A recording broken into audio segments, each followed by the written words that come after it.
गंगा किनारे होने वाली गतिविधियां आम तौर पर धार्मिक और सामाजिक ही होती है। इनका उद्देश्य परोपकार करना या पुण्य कमाना होता है। हालांकि व्यावसायिकता की आंधी हर जगह अपना असर दिखा रही है। यही वजह है कि देश के विभिन्न धार्मिक स्थलों पर विभिन्न कारणों से श्रद्धालुओं से पैसे वसूले जाते हैं। हालांकि वाराणसी के गंगा घाट कुछ हद तक इससे बचे हुए थे। गंगा आरती हो या कर्मकांड से संबंधित आयोजन, अब तक इन पर नगर निगम कोई टैक्स नहीं वसूलता था, लेकिन सरकार की नई व्यवस्था के अनुसार वाराणसी नगर निगम अपने घाटों पर होने वाली गतिविधियों के लिए टैक्स लगाने जा रहा है। प्रसिद्ध गंगा आरती पर भी टैक्स लगेगा।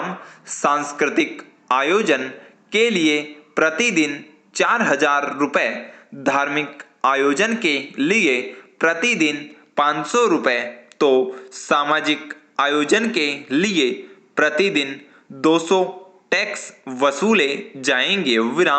इस व्यवस्था ने वाराणसी जैसे बिंदास शहर में नई चर्चा छेड़ दी है। लोग नाराज हैं और राजनीतिक दलों को भी मौका मिल गया है। यह नाराजगी किस हद तक फूटेगी कहना मुश्किल है, पर नगर निगम के फैसले को सही और गलत के तराजू पर तोलना शुरू हो चुका है। टैक्स लगाने का एक दूसरा पहलू है प्रबंधन।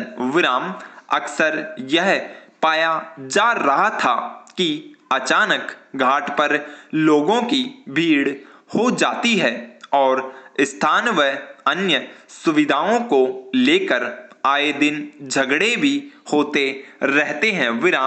जाहिर है ऐसा न हो, इसके लिए हम नगर निगम को ही जिम्मेदार समझते हैं।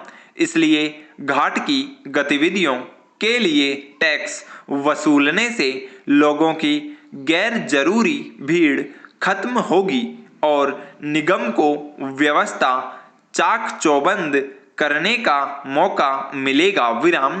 वाराणसी नगर निगम ने इसके साथ ही गंगा की सफाई सुनिश्चित करने के लिए जुर्माने को प्रावधान किया है।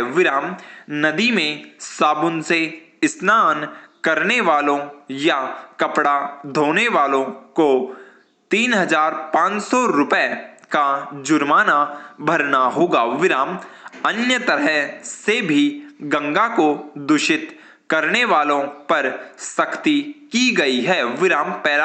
इस फैसले का स्वागत करना होगा। दरअसल प्राकृतिक संसाधनों का उपभोग करते समय अक्सर हम भूल जाते हैं कि वरदान के तौर पर मिली हुई सुविधा को संभालना भी हमारी ही जिम्मेदारी है। जब समझाने और हिदायतों का असर न हो तो सख्ती के अलावा कोई रास्ता नहीं बचता, लेकिन इसके साथ ही यह भी समझना होगा कि गंगा को सबसे ज्यादा प्रदूषित कौन कर रहा है। जाहिर है गंगा किनारे बसे शहरों से हर प्रकार का कचरा गंगा में जाता रहता है। वाटर ट्रीटमेंट प्लांट लगाने की व्यवस्था का अक्सर मखौल बनता रहा है। सरकारों को चाहिए कि सबसे पहले गंगा को प्रदूषित करने वाले औद्योगिक कचरे को रोकने की पुख्ता व्यवस्था करे।